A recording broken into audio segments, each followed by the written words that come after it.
नहमदुहु व नुसल्ली अला रसूलिहिल करीम अम्मा बाद फ़ाऊज़ु बिल्लाहि मिनश शैतानिर रजीम बिस्मिल्लाहिर रहमानिर रहीम। अस्सलामु अलैकुम डियर व्यूअर्स। शरई अहकामात पर मबनी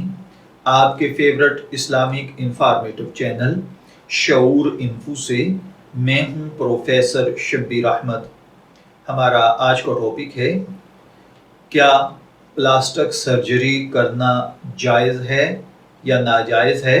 यानी क्या प्लास्टिक सर्जरी के ज़रिए आज़ा की शेप तब्दील करना हराम है या नहीं।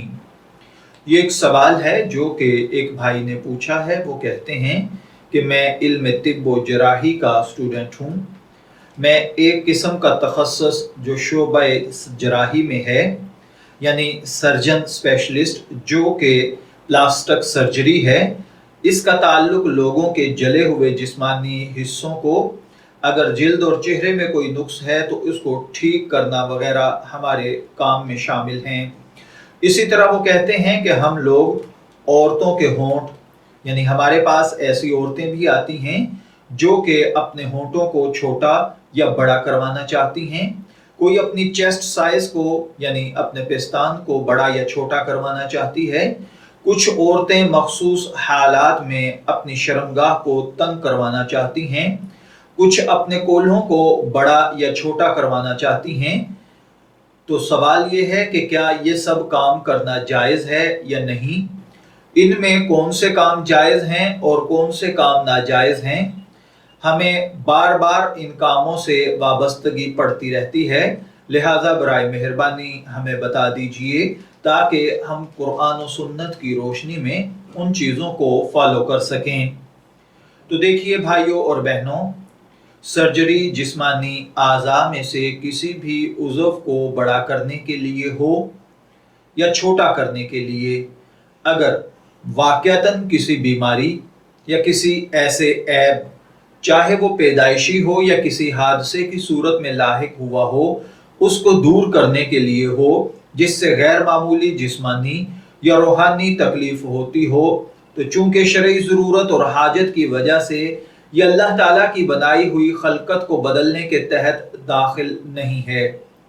इसलिए ऐसी सिचुएशन में सर्जरी करना और करवाना जायज़ है। क्योंकि ज़रूरत और हाजत के वक्त बाज़ ममनू अशिया भी जायज़ हो जाती हैं। जिस्मानी तकलीफ से मुराद ये है कि इस उज़व में गैर मामूली तकलीफ हो या उसके फितरी अमल में किसी किस्म की रुकावट पैदा होती हो। मसलन अगर किसी का नाक इतना ज़्यादा दबा हुआ है कि उसको सांस लेने में दुश्वारी होती है, या किसी एक्सीडेंट की वजह से मुंह की शेप चेंज हो गई है कि उसको खाना खाने में, चबाने में, निगलने में तकलीफ होती है,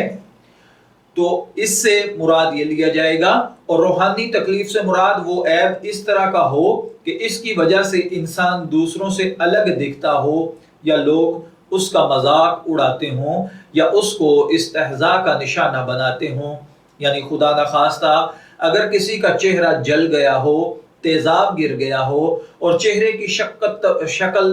तब्दील होकर अजीबो गरीब हो गई हो, तो ऐसी सूरत में भी इलाज करवाना, यानी प्लास्टिक सर्जरी वगैरह करवाना जायज़ होगा। लेकिन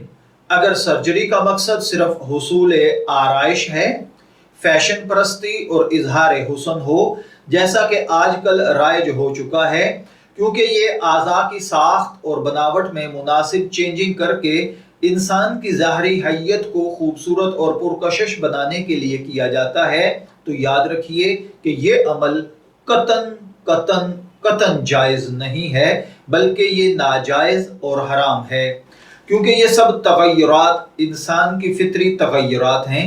जो उम्र ढलने के साथ साथ लाजमन पैदा होती हैं। इनका सामना हर इंसान को करना पड़ता है, लिहाजा ख़वातीन का अपने मखसूस आज़ा को छोटा या बड़ा करवाना शरीयत की रूह से जायज़ नहीं। और अहादीस मुबारका में ऐसी औरतों पर लानत फरमाई गई है, क्योंकि इस किस्म की सर्जरी का मकसद ना तो किसी किस्म के जिस्मानी ज़रर को दूर करना होता है, ना रूहानी और मानवी ज़रर को, बल्कि इसका मकसद दरअसल हुस्न और कम उम्री का इजहार होता है, चाहे ये अमल शोहर के लिए किया जाए या किसी और के लिए। کیونکہ حسن میں اضافہ کرنے کی غرض سے سرجری کروانا حدیث کی روح سے دھوکہ دہی پر مشتمل ہونے کی وجہ سے ناجائز ہے، اس لیے کہ یہ سرجری کسی شرعی ضرورت اور حاجت کی بنا پر نہیں بلکہ اپنی خواہش کے مطابق جسمانی اعضاء میں چینجنگ اور افزائش حسن کے لیے ہوتی ہے۔ اس سے اللہ تعالیٰ کی خلقت میں بلا مقصد اور بلا فائدہ تبدیلی دوسروں کو دھوکہ دہی لازم آتی ہے، اور چونکہ یہ تمام تغیرات نفس اور شیطان کی پیروی میں ہوتے ہیں، اس لیے قرآن پاک میں اصل خلقت میں تغیر سے سختی سے منع فرمایا گیا ہے۔ قرآن پاک نے اس فعل کو شیطانی فعل قرار دیا ہے، جیسا کہ اللہ تعالیٰ نے قرآن پاک میں فرمایا ہے، اور میں ان کو گمراہ کروں گا اور میں ان کو ہوس دلاؤں گا، میں ان کو تعلیم دوں گا جس سے وہ 4 پاؤں کے کانوں کو تراشیاں کریں گے، اور میں ان کو تعلیم دوں گا جس سے وہ اللہ تعالیٰ کی بنائی ہوئی صورت کو بگاڑا کریں گے۔ اسی طرح گناہ کے کام میں معاونت کرنے، اس میں سبب بننے سے منع بھی کیا گیا ہے، اور نیکی کی کاموں میں ایک دوسرے کی مدد کرنے اور گناہ کے کاموں میں ایک دوسروں کی مدد نہ کرنے کا حکم دیا گیا ہے۔ چنانچہ قرآن پاک میں ارشاد ہے، وَتَعَاوَنُوا عَلَى الْبِرِّ وَالتَّقْوَى وَلَا تَعَاوَنُوا عَلَى الْإِثْمِ وَالْعُدْوَانِ وَاتَّقُوا اللَّهَ إِنَّ اللَّهَ شَدِيدُ الْعِقَابِ، اور نیکی اور تقوی میں ایک دوسروں کی مدد کرتے رہو، اور گناہ اور زیادتی میں ایک دوسرے کی اعانت مت کرو، اور اللہ تعالیٰ سے ڈرا کرو، بلا شبہ اللہ تعالیٰ سخت سزا دینے والا ہے۔ تو دیکھیے ایک اور جگہ پر ہے کہ میں اپنے بندوں کو مواحد پیدا کیا، یعنی پیدائش کے وقت ان کی فطرت میں شرک نہیں تھا بلکہ توحید تھی، پھر شیطان خواہ وہ انسان ہو یا جن ان کے پاس آئے، ان کو ان کے دین فطرت سے پھیر دیا اور ان پر وہ چیزیں حرام کر دیں جو میں نے ان کے لیے حلال کی تھیں، اور ان کو حکم دیا کہ وہ میرے ساتھ ان چیزوں کو شریک ٹھہرائیں جن کے بارے میں میں نے کوئی شرعی دلیل اور حجت نازل نہیں کی، اور انہوں نے ان کو حکم دیا کہ وہ خلق و پیدائش کو تبدیل کر دیں۔ تو اسی طرح مزید